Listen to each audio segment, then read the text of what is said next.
Bonjour, bonjour, bonjour à ceux qui sont sur YouTube. Soyez salués, vous qui êtes sur Facebook, le compte principal pour partager au maximum. On va souffler un temps de musique pour exprimer notre grande joie.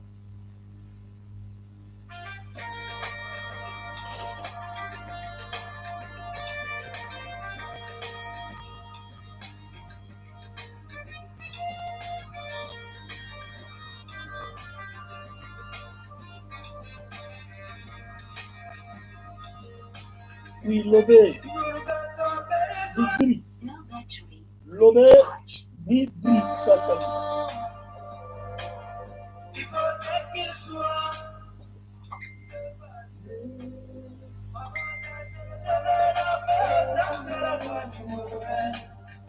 Allez, maman, la brigade doit se réveiller.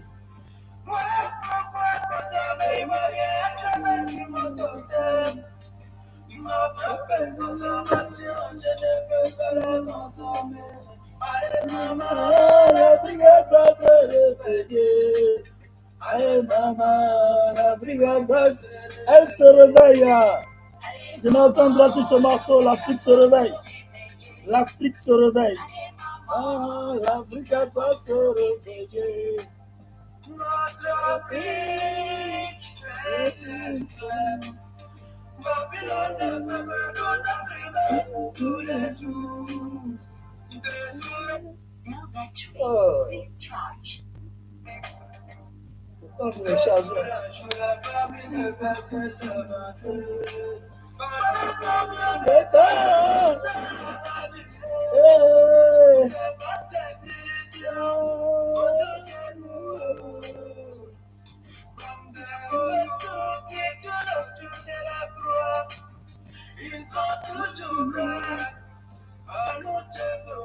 À nous dévorer, hein?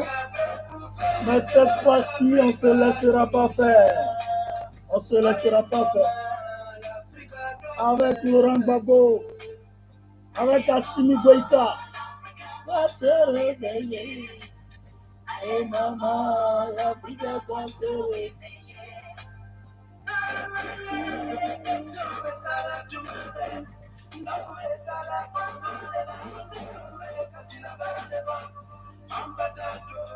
Donne-moi ma bouteille d'eau que j'ai mis en haut. Faut partager au maximum, les gars. Merci beaucoup.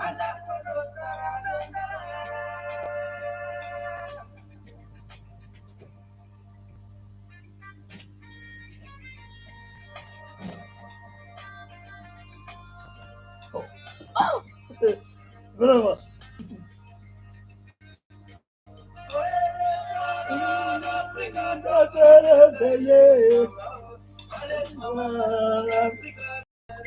Ne dormez pas, ne pas qu'on signale le direct. Pardonnez, partagez. Partagez au maximum, pardonnez. Sinon, les gens veulent signaler en direct. Qui va nous sauver? Qui va nous sauver? Qui va nous sauver? Qui va nous sauver, sauver, sauver, sauver, sauver? Qui va nous sauver? Qui va nous sauver? Sauver, sauver, sauver, sauver, sauver. Qui va nous sauver? Qui va nous sauver? Qui va nous sauver, sauver, sauver, sauver, sauver.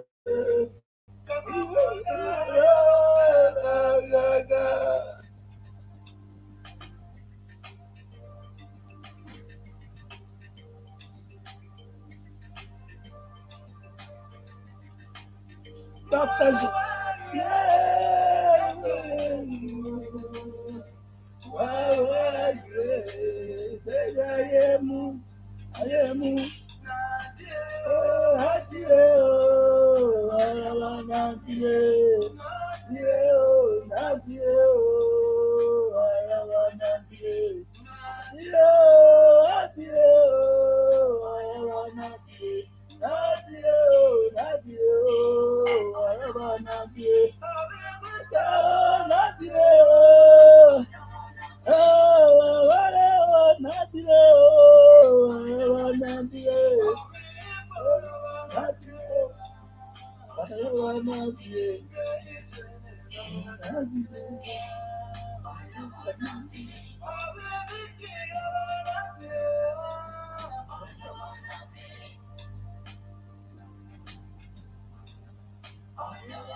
Oh, Nadia.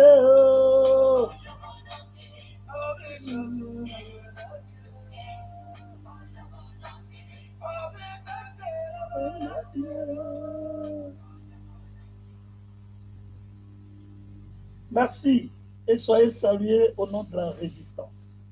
Si je dois faire passer l'intervention du Premier ministre Abdoulaye Maïga, ça va nous prendre beaucoup de temps parce que ça a été un discours qui a pris pratiquement 39 minutes à 40 minutes. Donc, je n'ai pas envie d'allonger le direct pour ne pas que je sois en retard parce que tout à l'heure, je dois aller à un dossier là.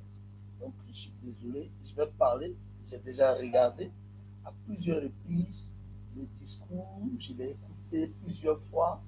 Plus de 4 à 5 fois, j'ai écouté le discours du Premier ministre malien, Abdoulaye Maïga. Alors, je vais vous expliquer un peu comment est-ce que moi, je comprends et comment j'ai compris ce discours. Donc, voilà. Bien, merci. Le riz ne va pas me fatiguer. Depuis un moment, j'étais bien. Donc, je vais vous expliquer. Je vais vous expliquer comment moi est-ce que je comprends le discours du Premier ministre malien, Abdoulaye Maïga. Vous savez, à l'ONU, la 77e session extraordinaire ou bien ordinaire ou bien extraordinaire, pour ne pas dire l'Assemblée générale de l'ONU, vraiment a entraîné des discours guerriers. Ah, tous les intervenants ont eu des discours guerriers. Oui, hein, tous les intervenants, la plupart ont eu des discours guerriers. Mais c'est le discours d'Abdoulaye Maïga, le Premier ministre malien. Ça, c'est un discours du siècle. C'est le discours je peux dire, qui a été le discours marquant. Ça a marqué même tous les discours des personnalités qui sont passées. Ce discours a touché tout le monde, toute la planète, tous ceux qui ont suivi, ils ont été touchés par ce discours. Parce que dans ce discours-là, il a tout dit. Il a tout dit concernant la position du Mali. Pour ne pas dire le climat sous-régional ou le climat favorable au Mali, il a pratiquement indexé ceux qui sont à la base des troubles dans la région ouest africaine. Il a exposé, il les a nus, il les a cités, il les a nommés. C'est-à-dire, il dit au monde entier que s'il y a des troubles en Afrique de l'Ouest, c'est la France. Il dit au monde entier que s'il y a des terroristes en Afrique de l'Ouest, c'est la France. S'il y a des djihadistes, c'est la France. S'il y a des attaques un peu partout, s'il y a des conflits communautaires, c'est la France. S'il y a des attaques au niveau des frontières, c'est la France. C'est ce que Abdoulaye Maïga a dit. Il faut bien écouter le discours. Il a indexé, il a nommé tous ceux qui sont ennemis du Mali, tous ceux qui sont à la base des affrontements, de la violence dans la sous-région, au niveau de l'Afrique, et précisément de l'Afrique de l'Ouest. Il a nommé, il a dit la France est à la base. C'est pour ça qu'il a dit que la France s'appelle la junte française. Quand on dit junte, ça veut dire quoi? Junte, ce sont les militaires. C'est souvent les militaires qui font les coups d'État qu'on appelle comme ça. Ils ont l'habitude d'appeler Assimi Goïta et son groupe la junte malienne, la junte malienne, la junte de la transition malienne. Or, la vraie junte concernant la déstabilisation de la sous-région, c'est la France. Et il a texté la France. Il a nommé les gens qui travaillent au cœur de la France et qui travaillent avec la France. Il a cité le nom du secrétaire général de l'ONU, Antonio Guterres, avec politesse. Mais il a nommé. Il dit, tu es dedans. Il dit, s'il y a des troubles en Afrique de l'Ouest, toi, tu es dedans. S'il y a des troubles, s'il y a des attentats un peu partout, il y a du mercenariat partout, il y a le terrorisme, il y a le djihadisme un peu partout en Afrique de l'Ouest, toi, Antonio Guterres, tu es dedans. Il n'a pas caché. Oh. Abdoulaye Maïga. Yaouah. Partagez-moi le direct là. Ah ben, hein. Non, il y en a qui ont écouté, ils ont écouté le discours, mais ils n'ont pas compris le fond du discours. Et il vient, il vous fait des révélations, il va vous expliquer le sens des mots, ce qu'il a dit, là, les paraboles qu'il a employées. Je vais vous expliquer son au fond.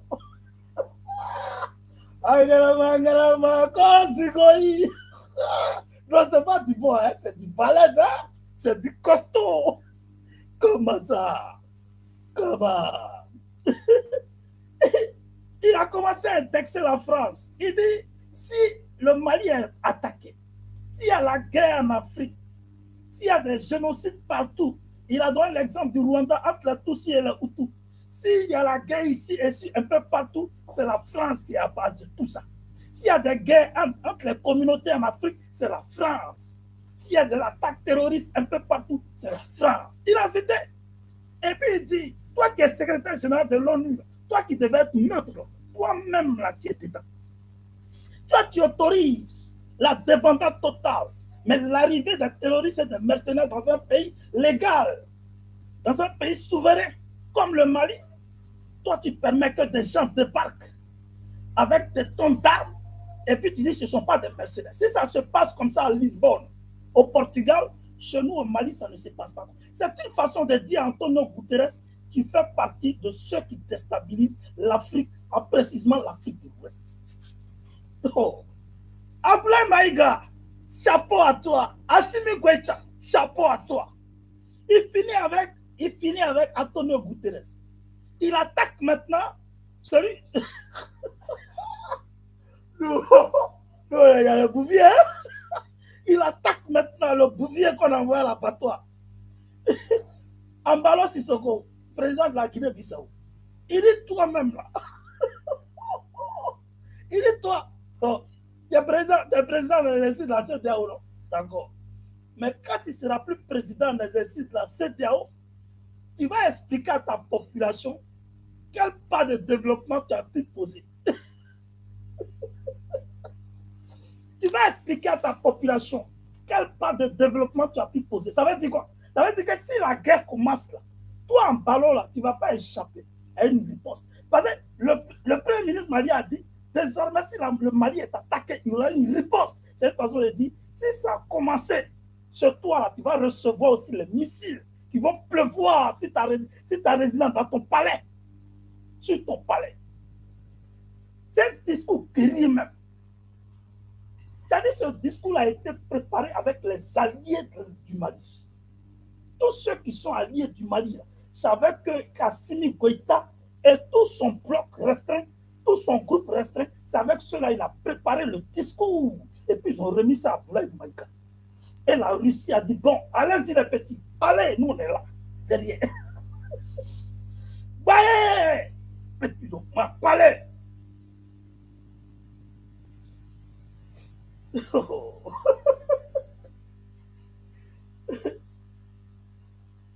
vais saluer les gars de Steve Pico Ouragan. Vous êtes salués. Aujourd'hui, vous êtes beaucoup, hein, 16 personnes. À votre niveau, là-bas, vous ne partagez pas. Vous ne partagez pas. C'est pour ça que vous n'êtes pas nombreux là-bas. Comment ça? Quand il a fini avec Ambalo, excusez-moi, les gars. Il a fini avec Ambalo, il a attaqué maintenant Bazoum. Tout ce qu'il a cité là, ils sont impliqués. Excusez, ils sont impliqués dans les attaques. Concernant les attaques terroristes, djihadistes, les attaques un peu partout, les affrontements entre les communautés au Mali, tous ceux qu'il est en train de citer là, ils sont impliqués dedans. Parce que quand vous voyez des gens déterminés, malgré qu'on les tue, malgré qu'ils ne réussissent pas, et puis ils sont motivés toujours à attaquer, quelque part, il y a un soutien de taille qui les met en confiance. Oui, le cas du terrorisme, c'est ça. Ça a été le cas de la Côte d'Ivoire. La rébellion était tellement sûre d'elle qu'elle était obligée de dire, même au cœur du palais présidentiel de Gbagbo Laurent, il y a des gens qui sont avec nous là-bas. Les rebelles disaient ça. Les rebelles disaient ça. Ça veut dire quelque part, ils ont le soutien de l'ONU, ils ont le soutien de la France. S'ils ont le soutien de la France, ça veut dire qu'ils ont le soutien des États-Unis. S'ils ont le soutien des États-Unis, ça veut dire qu'ils ont le soutien de la Grande-Bretagne. Et ils ont le soutien de l'Union européenne. Voilà pourquoi tu les vois hyper motivés à attaquer et à déstabiliser les régimes et les pouvoirs, à déstabiliser les populations. Ce qui est dans leur entendement, c'est de faire tomber Assimi Goïta. Donc, Abdoulaye Maïga, il montre du doigt les concernés. Ceux qui sont contre le Mali, ceux qui attaquent le Mali. Quand il a fini avec Embalo Sissoko, président de la Guinée-Bissau, qui est président en exercice de la CEDEAO, il s'est maintenant attaqué à Bazoum. Il a révélé l'identité de Bazoum. Bazoum, c'est un Libyen.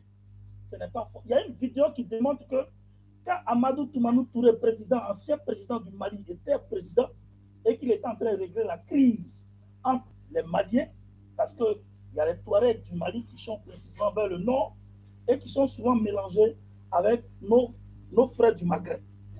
Tu vois? Donc, tous ceux qui étaient des branches armées au niveau du Maghreb, et ils se sont déportés vers le Mali, vers le Niger. Ce sont les gens comme les Bazoum. Parce que Bazoum, il est de la Libye. Et Bazoum était dans toutes les discussions concernant les demandes de compte, les réconciliations entre les groupes armés et l'armée régulière du Mali. Bazoum était là. Bazoum a assisté à tout ça. Et puis, bizarrement, Bazoum qui était dans les rencontres de réconciliation, le même Bazoum se retrouve au Niger. Et puis, il est devenu président du Niger. Si ce n'est pas la France qui fait ça. La France, c'est elle qui cautionne. C'est elle qui organise. C'est elle qui impose. C'est elle qui installe. C'est elle qui oriente la politique de ceux qu'elle a l'habitude d'installer. C'est la France qui inculque la démarche à tenir de ces chefs d'État, poltrons, traîtres. C'est la France qui leur oriente ce qu'ils doivent faire, ce qu'ils doivent dire. D'ailleurs, il devait y avoir une rencontre aujourd'hui à Bamako. 3 chefs d'État devaient venir rencontrer le président Assimi Goïta. Je crois que les Maliens ont annulé cette rencontre. Les Maliens ont annulé cette rencontre. Je ne sais pas si c'est confirmé, mais j'ai appris que la rencontre est annulée. Maintenant, si à la dernière minute, ils ont changé d'avis, d'accord. Sinon, j'ai appris que la rencontre est annulée. Bien. Alors, Bazoum Bazoum, c'est lui, il passe tout son temps à attaquer la junte militaire. Et comme il a le courage d'attaquer la junte militaire, le Mali lui a révélé son identité. Son identité, et le Mali a fait comprendre que Bazoum, il n'est pas un Nigérien. Il n'est pas un Nigérien parce que ce Bazoum, oui, soit salué là-bas, Mariam Diaby, soyez salué. Merci beaucoup. Merci. Donc, il n'est pas du Niger. Mais comme il a participé à des groupes armés qui sont favorables à la France, c'est comme ça qu'il s'est retrouvé à la tête du Niger. Donc, on est dans un monde où c'est la France qui parraine tout. Voilà pourquoi le Mali appelle la France la junte française. Effectivement, c'est la junte française. C'est une façon de dire devant 150 nations, devant 192 nations, ou devant plus de 200 pays dans le monde, c'est une façon de dire que ceux qui déstabilisent l'Afrique, ceux qui déstabilisent l'Afrique de l'Ouest, c'est la France. Et la France a toujours déstabilisé les pays africains avec les armes, avec des Africains qu'ils ont corrompus et qu'ils ont armés. Donc, ils ont plusieurs facettes de déstabiliser les populations, les régimes, les pouvoirs installés démocratiques. Donc, il a indexé Antonio Guterres, il a indexé la France de Macron, surtout avec le système Poca, parce que les Français ont été toujours habitués à nous faire chanter l'esprit de la démocratie, mais pourtant eux-mêmes, ils n'appliquent pas ça dans les pays africains. Donc, c'est la France qui coiffe et c'est elle qui parraine tout. C'est elle qui oriente tout. Après la France, c'est l'ONU qui suit. Et l'ONU est complice. Et puis, maintenant, la CEDEAO soutient. Et celui qui dirige la CEDEAO actuellement, c'est celui qui est le président actuellement de la Guinée-Bissau. Et il a parlé maintenant de Bazoum. Ou pas quand les attaques terroristes viennent du Niger, la frontière du Niger, c'est parce que Bazoum est président du Niger. Que ces terroristes-là souvent viennent du Niger pour attaquer le Mali. Oui, Ouattara, depuis la Côte d'Ivoire, il attaque aussi le Mali. Il procède par plusieurs stratégies. Et ces stratégies qu'il a organisées et qu'il a planifiées n'ont jamais marché. C'est pour ça qu'ils ont procédé par une question de 8e rotation en se retrouvant à Bamako, descendant d'un avion et d'un autre avion où se trouvent des tonnes d'armes. Et puis malheureusement pour eux, les policiers maliens ont été très vigilants. Ils ont arrêté ces 49 et ils ont saisi ces tonnes d'armes.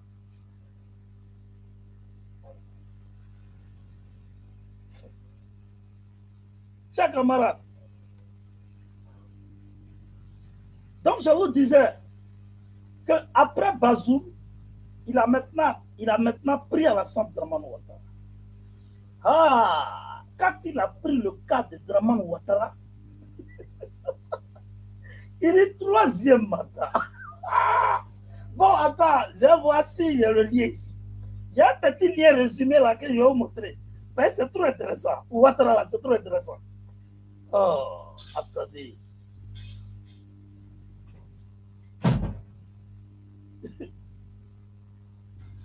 Je viens de vous montrer le lien.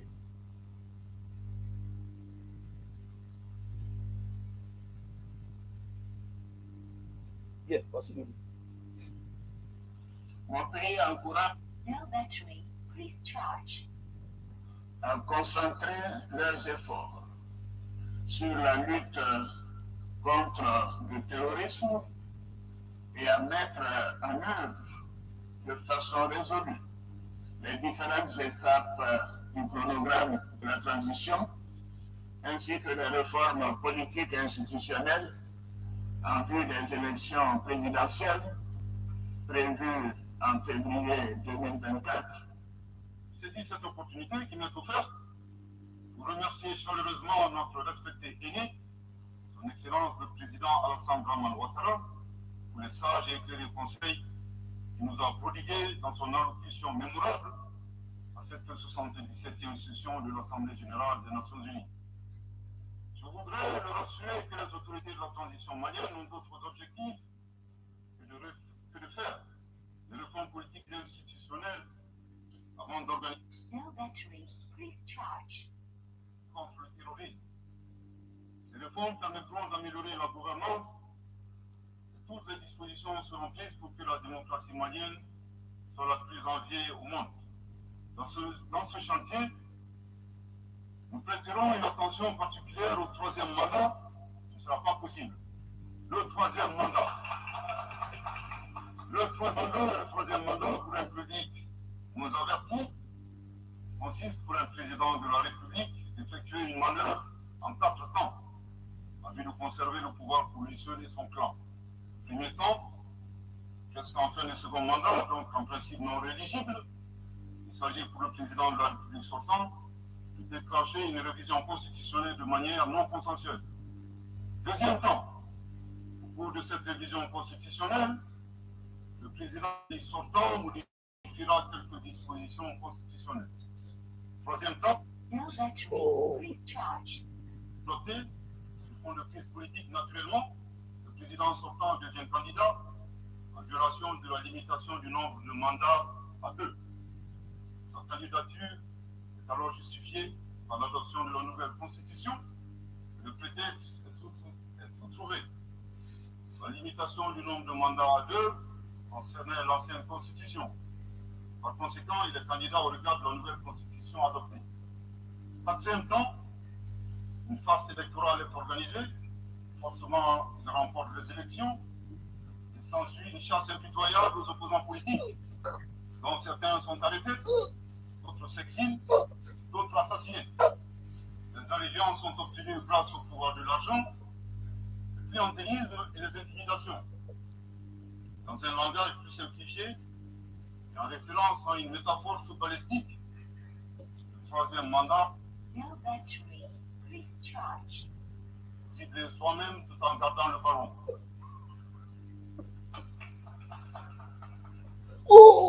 Excellence, Monsieur le Président Ouattara, le Conseil nous rappelle la triste histoire du chameau qui se moque de la bosse du dromadaire. Aïe, aïe, aïe, waouh. Malgré les efforts tangibles de la... Attendez-moi ça. C'est cette partie-là qui m'intéresse parce que je suis au pays des dromadaires et des chameaux. Oh, on m'a donné un penalty à nord. Bon, les gars, partagez là. Je vais vous frapponner le message même. Je vais vous expliquer le vrai sens du message. Partagez-moi cette direct-là.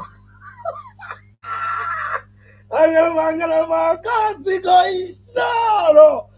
Assimi Goïta, bravo. Non, merci beaucoup. Voilà ce qu'il dit. Il dit, le chameau, lui, il a combien de bosses? Le chameau a 2 bosses. Mais souvent, on mélange, on fait l'amalgame. Dromadaire, on appelle chameau. Bon, ça a été une habitude. Hein. Alors, nous, on a vécu en zone forestière, donc on a toujours considéré dromadaire comme chameau. Or, il y a chameau et puis il y a dromadaire. Chameau, le chameau a 2 bosses. Le dromadaire a une seule bosse. Donc, le chameau se moque du dromadaire. Pourquoi? Parce que le chameau a vu la bosse du dromadaire. Or, le dromadaire a une seule bosse. Et toi, le chameau, tu as 2 bosses. Eh bien, c'est toi, tu te moques du dromadaire. Vous ne voyez pas qu'il y a de la pure comédie. Il y a un langage profond qui ressort de ce qu'il a dit. C'est-à-dire, il parle du Mali et de la Côte d'Ivoire. Le chameau, c'est la Côte d'Ivoire. Le dromadaire, c'est le Mali. Le Mali a un seul problème. Il s'agit des attaques venant de l'extérieur. Or, la Côte d'Ivoire a 2 problèmes. C'est-à-dire, la Côte d'Ivoire aura bientôt et plus tard 2 problèmes. Il y a un problème intérieur qui n'est pas fini, qui existe depuis 2011, qui n'est pas fini, et qui bientôt va avoir son effet et sera en action si jamais Alassane Draman Ouattara s'attaque au Mali. La deuxième bosse du chameau, c'est que quand il va s'attaquer au Mali, ça sera la deuxième bosse, c'est-à-dire le deuxième problème. qui va venir de l'extérieur. Quand il va s'attaquer au Mali ouvertement, parce qu'actuellement à l'ONU, ce qu'ils recherchent, c'est la résolution pour attaquer le Mali officiellement, publiquement, comme ils ont fait en Libye, comme ils ont fait en Côte d'Ivoire.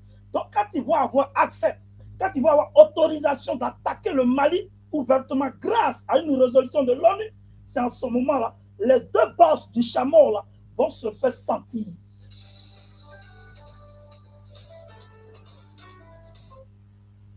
Les deux bosses du chameau vont se faire sentir. Vous comprenez? Ça dit discours d'Abdoulaye Maïga, c'est un rambam même. C'est un discours de palabres. C'est un discours pour dire que nous, les Maliens, là, nous, on est prêts pour faire palabre. C'est ce que ce discours avait dit. C'est-à-dire que vous avez entendu le discours, mais vous n'avez pas compris le fond. Vous avez entendu, et ce que vous avez entendu, on appelle ça la forme. Parce qu'il y en a qui ont entendu, et puis c'est tellement doux à entendre.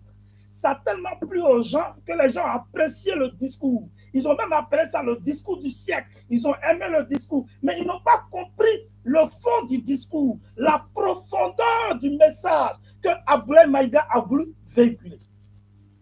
Quand il dit que Ouattara, il a le ballon, il se dribble lui seul. Il se dribble lui seul. Et il pense qu'il est fort. Mais quand on a le ballon et quand on joue au football, c'est avec... Le football est un jeu collectif. Tu es face à un adversaire. Tu as tes collaborateurs ou bien tu as tes coéquipiers qui sont avec toi. Mais toi seul, tu te dribbles. Tu te dribbles toi seul. Tu ne joues pas le ballon avec tes coéquipiers. Tu vois? Tu joues toi seul. Et tu ne tiens pas compte de l'adversaire. Et puis tu dis que tu es fort. Ça veut dire que le jour que l'adversaire va décider de faire un assaut sur toi, on verra réellement si tu pèses ou si tu es fort. Ah, Abdoulaye Maïga, Yahoo, merci beaucoup. Et ce message-là est bien rentré dans le Yukuri à l'ONU. C'est-à-dire qu'il est devant la tribune de l'ONU et puis il parle au monde entier. C'est-à-dire qu'il fait comprendre que Alassane Draman Ouattara sur les Ivoiriens, Alassane Draman Ouattara arrête les Ivoiriens, Alassane Draman Ouattara a menti sur les élections de 2010, 2015 et 2020. Voilà ce qu'il est en train de dire. Hey! Oh! Voilà ce qu'il est en train de dire. Maintenant, quand il dit Antonio Guterres, il dit, si chez toi tu permets que des personnes débarquent à l'aéroport de Lisbonne avec des tonnes d'armes, chez nous, ça ne se fait pas parce qu'il rappelle à Antonio Guterres la charte de l'ONU. Dans la charte de l'ONU, il est dit que les pays sont égaux, les États se valent et chaque pays dans le monde est souverain. Donc, si le Mali est souverain, si le Mali est un État souverain, donc le Mali a le droit de juger ceux qui soupçonnent ou ceux qui ont pris en flagrant délit. Parce que venir avec des tonnes d'armes dans un avion, sous prétexte qu'ils viennent pour la 8e rotation, pendant que l'ONU, les responsables de la MINUSMA disent et contredisent les propos des autorités ivoiriennes, dans ce cas-là, si la souveraineté du Mali est reconnue, on va permettre à la justice de faire son travail. Mais vous dites que les pays sont égaux, les États se valent, et puis le Mali, en tant que pays souverain, décide d'aborder ce sujet-là sur le plan judiciaire. Et vous dites non, ce ne sont pas des mercenaires. Vous vous érigez en juge. D'abord, c'est une infraction. Vous vous ingérez dans un problème intérieur du Mali, qui est un État souverain. Donc là, il n'y a plus de neutralité. En tant que secrétaire général de l'ONU, ce n'est pas un gars de l'ONU qui le dit, mais c'est toi-même qui es le patron de l'ONU qui le dit. Donc ça sous-entend que l'ONU a toujours soutenu la France dans les déstabilisations. Ah, Abdoulaye Maïga, si je veux décortiquer ton discours, on ne va pas quitter. Je suis un analyste. Voilà, je n'ai pas appris ça dans les amphis. Je n'ai pas été un un médecin, ou pardon, je n'ai pas été un maîtrisant en sciences po ou un docteur en sciences po. J'ai appris ça sur le tas parce que je suis né dans une famille politique. Voilà. Donc, le discours d'Abdoulaye Maïga est un discours précieux. C'est un discours de signalement. C'est un discours de signalement pour dire ceux qui veulent faire palabre. Nous, les Maliens, nous, on est prêts pour faire palabre. Ceux qui veulent engager la guerre contre le Mali, on est prêts à faire palabre contre le Mali. D'ailleurs, la fois passée, j'ai dit que Ouattara a mobilisé plus de 1400 mercenaires libériens, sierra-léonais, qu'il a positionné à Yamoussoukro. Je l'avais dit la fois passée. Si vous vous souvenez très bien, si vous vous rappelez très bien de ce que j'ai dit. Il dit, moi j'ai dit que Alassane Draman Ouattara a mobilisé plus de 1400 mercenaires positionnés à Yamoussoukro, des Libériens, des Sierra-Léonais. Quand j'ai dit ça, le lendemain, on les a sortis de l'hôtel, là où on les avait logés. Et puis on les a parqués, on les a repartis dans des résidences. Et je crois que depuis depuis New York, Alassane Draman Ouattara a donné l'ordre pour que ces derniers-là soient en mouvement. Donc, pour qu'ils soient en mouvement, on m'a dit ils sont en mouvement dès aujourd'hui. Maintenant, être en mouvement dès aujourd'hui, ça sous-entend que si vous entendez et si vous apprenez que des terroristes ont commencé à attaquer quelques villes du Mali, dites-vous que ces personnes-là viennent de la Côte d'Ivoire. Soit ces personnes sont passées par le Burkina Faso, parce qu'ils passent toujours par hélicoptère, par le Burkina Faso, ils passent un peu partout pour entrer soit au Niger, soit quelque part en Guinée-Bissau. Donc, depuis là-bas, il n'a pas voulu attendre son retour. Il n'a pas voulu revenir pour engager, puisque moi, j'ai déjà parlé de ça. C'est comme si je les ai dévoilés. Donc, depuis sa position aux États-Unis, il donne les instructions pour que le décollage se fasse, pour que les mercenaires soient en mouvement. Donc, ils ont été répartis. Si vous apprenez des attaques depuis peut-être aujourd'hui ou bien hier, si vous avez appris des attaques, ce sont les gars que Ouattara a recrutés, les mercenaires que Ouattara a recrutés. Voilà, il est déterminé. Hein? Draman Ouattara est déterminé. Donc, la réponse d'Abdoulaye Maïga, c'est une réponse juste, c'est une réponse crédible, c'est une façon de dire à Ouattara que toi, là, toi, non seulement tu es plus âgé que nous, tu peux être notre père, tu peux être notre grand-père, et puis tu es président, et c'est toi qui arrêtes tes opposants. Tu les tues, tu les emprisonnes. Ils sont en exil, ils souffrent, ils sont bien, ce n'est pas ton problème. C'est toi qui vas venir nous donner un conseil pour nous demander d'organiser les élections. En vertu de quoi, pour un monsieur comme ça, qui n'a même pas en toi les symptômes, pour ne pas dire les signes de la démocratie, tu vas nous demander d'organiser les élections. Tu vas nous demander de tout faire pour éradiquer, pour mettre fin au terrorisme, sachant bel et bien que tu soutiens le terrorisme, sachant bel et bien que tu participes à la déstabilisation du Mali, et tu nous demandes de mettre fin au terrorisme. Mais en même temps, tu nous demandes d'aller plus vite pour organiser les élections. Tu le dis en tant que qui? En vertu de quoi, toi, Ouattara, tu le dis? Maintenant, nous allons te rappeler le mécanisme de ton comportement et ton mauvais comportement. C'est comme ça qu'ils ont commencé par révéler maintenant ce qu'il a fait. Quand on dit, je reviens toujours sur les paraboles d'Abdoulaye Maïga, le Premier ministre.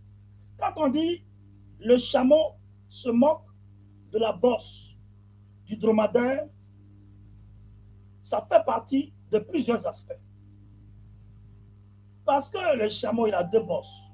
Donc, Ouattara, c'est lui le chameau. Donc, lui, il se moque du dromadaire qui est le Mali. Le Mali a un seul problème, c'est le terroriste. C'est le terrorisme mélangé avec le djihadisme, avec les attaques un peu partout, les mercenaires un peu partout. C'est le seul problème. Donc, le Mali a un seul problème. Mais le Mali dit, tu te moques de nous, mais nous avons les moyens de mettre fin à ça. Parce que jusqu'à preuve du contraire, au Mali, la peur a changé de camp. C'est ce que Abdoulaye Maïga a dit. Hein. Il dit, jusqu'à présent, au Mali, la peur a changé de camp. Donc, nous, là, on peut régler le problème du terrorisme. Mais le jour que nous, les Maliens, on saura qui est derrière ces terroristes, qui a osé lever la tête, qui a osé porter la voix, qui a osé dire publiquement que c'est lui ou que c'est eux qui sont derrière ça, le Mali va sortir pour frapper là où viennent les attaques. Quel que soit l'endroit, quelle que soit la distance, le Mali sortira pour frapper et le Mali sortira pour riposter. Si vous voulez, allez-y à l'ONU, au Conseil de sécurité. Votez votre résolution. L'ONU n'a qu'à vous donner autorisation de venir attaquer.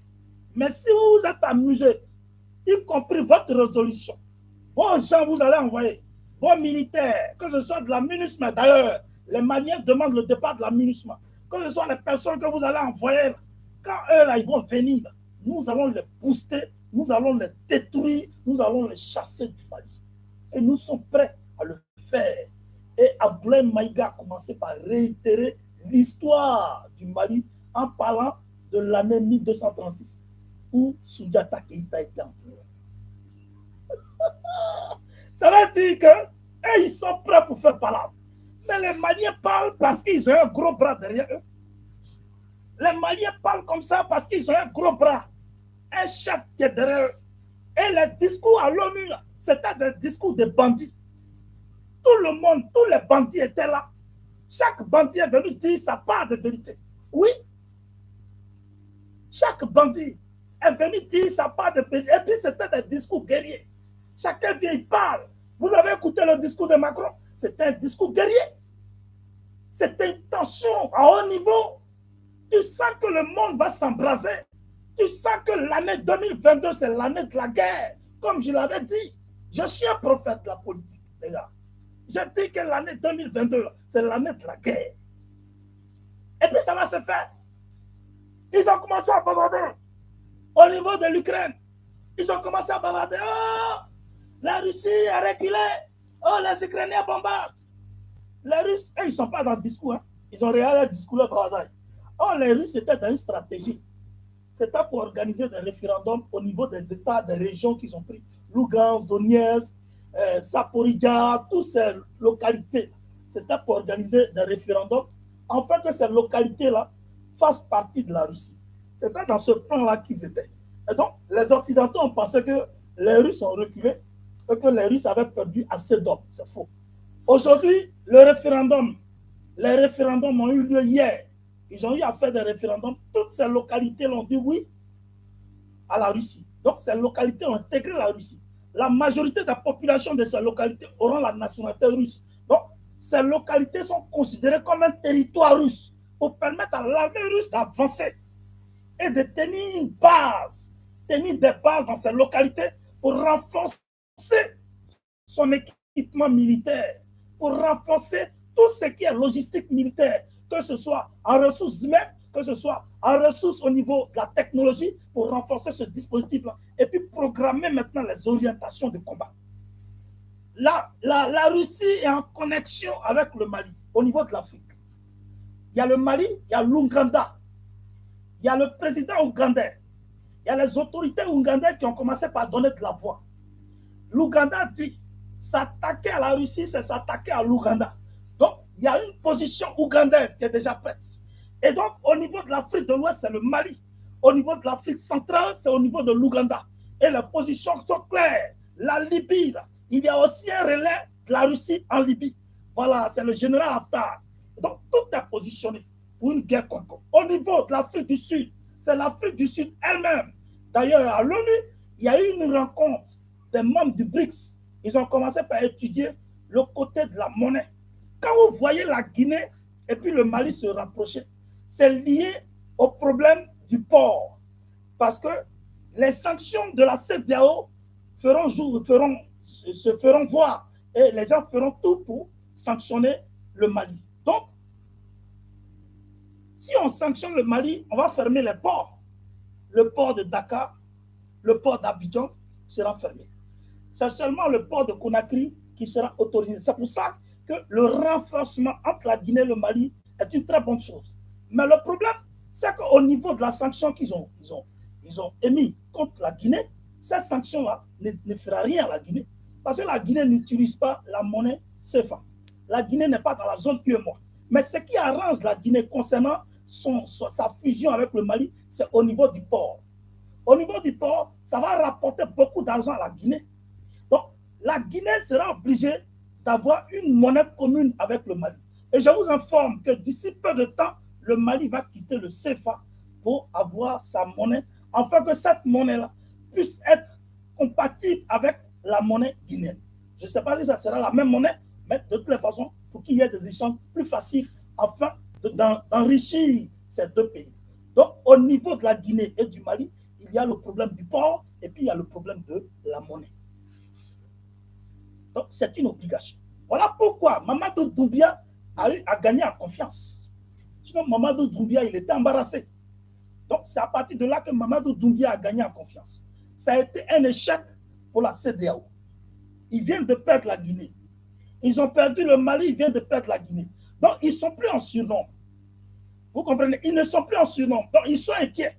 Ils ne savent pas comment procéder. Voilà pourquoi Ouattara s'est dit il est important, depuis sa position, de donner l'ordre pour que les attaques se fassent et que les terroristes, les djihadistes soient en mouvement. Malheureusement pour eux, tout ça, ça va échouer. Ça va échouer. Ça va échouer. Mais si ça a échoué, ça sera retour à l'envoyeur. Ah, retour à l'envoyeur au niveau d'Abidjan. Retour à l'envoyeur au niveau de Draman Ouattara.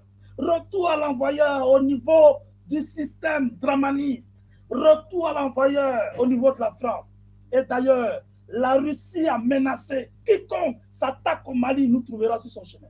La Russie est en train de contrôler toute la zone de conflit. Elle est en train de gérer la zone de conflit. Les gens font croire que la Russie est en position de faiblesse. C'est mal connaître la Russie de Vladimir Poutine. Vous vous trompez. Hein? Vous vous trompez. Hein? C'est Poutine qui a le choix. J'ai dit, Poutine a fait un bénéfice de plus de 70 milliards de dollars dans cette guerre en Ukraine. Tous ceux qui ont décidé de se faire enrôler en Russie, en Lugansk, à Zaporizhzhia, à Donetsk, toutes ces personnes qui ont décidé de se faire enrôler, ils ont reçu plus de 2000 € pour se faire enrôler. Si tu es un pays économiquement fragile, est-ce que tu peux donner 2000 € à plus de 10 000 personnes? Parce que le même jour où Vladimir Poutine a tenu son discours pour dire qu'il a besoin des réservistes dans l'armée russe, là, il y a eu le lendemain matin. C'est-à-dire Poutine a fait le discours la nuit et puis matin, il y a eu 10 000 personnes qui se sont mobilisées. On ne les a même pas appelés. On n'a même pas lancé d'abord les affiches. Eux-mêmes, ils sont allés dans le commissariat pour se faire enrôler. Est-ce que vous comprenez? Les Russes sont très mobilisés. Et comme la France, et comme les Occidentaux, ils ont toujours utilisé la communication pour fragiliser moralement les gens. Ils prennent ce qui peut fragiliser les gens. Oh, les Russes ont commencé à fuir le pays. Oh, les Russes ont commencé à quitter le pays. Oh, il n'y a plus d'hommes. Ils ont perdu plus de 50 000 hommes. C'est faux. Après, ils disent non, la Russie a perdu plus de 30 000 hommes. C'est faux. La Russie a perdu plus de 5 900 personnes dans cette guerre qui dure pratiquement 7 à 6 mois. La Russie a perdu plus de 5 900 hommes. Donc, tout ce que les Occidentaux disent là, c'est faux et c'est archi faux. Il faut croire que c'est la Russie qui veut utiliser les armes nucléaires. C'est faux. Ce sont les Occidentaux eux-mêmes qui veulent utiliser les armes nucléaires. Joe Biden est mélangé. Il a perdu raison. Maintenant, il va devenir fou. Joe Biden, il est assis avec un journaliste et puis il dit ne fais pas ça, ne fais pas ça. Tellement il est en sommeil, il ne sait même plus ce qu'il raconte. Vladimir Poutine n'a jamais dit qu'il va utiliser une seule arme nucléaire. Ce sont les Russes, ce sont les Occidentaux qui ont décidé d'utiliser ça dans leur programme. Parce qu'ils étaient en train de monter une arme nucléaire, une bombe atomique au niveau de l'Ukraine. C'est par rapport à ça que Poutine a attaqué le 24 février 2020. Ils étaient en train de faire ça. Ils étaient en train de monter ça. Ils étaient en train de monter ça pour fragiliser la Russie. Et puis Vladimir Poutine anticipe. Ils sont dans la vérité. Les Russes sont dans la vérité. Et puis quand tu es dans la vérité, tu triomphes. D'ailleurs, l'Inde le premier ministre indien, il n'est pas venu à l'ONU. Je ne sais pas s'il est venu après. Mais tout le monde, tous ceux qui sont du bloc de l'Est, qui sont derrière Poutine, ils sont sur les gardes et puis ils attendent. Ils sont sur les gardes et puis ils attendent. Ce bloc occidental-là tombera, quoi qu'il arrive.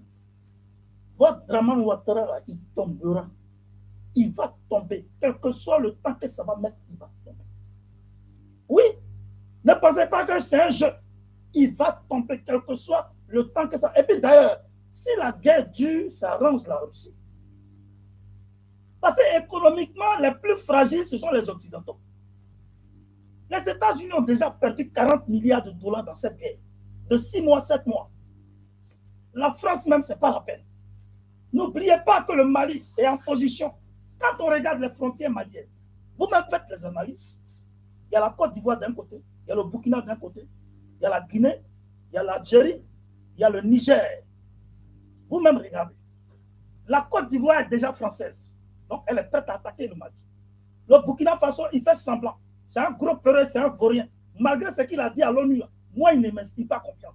Parce qu'il y a toujours des failles pour que ces failles-là soient utilisées pour attaquer le Mali. Donc, le Burkina, on considère que le Burkina se trouve dans la trempe de la Côte d'Ivoire. L'Algérie, c'est l'une des plus grandes puissances africaines.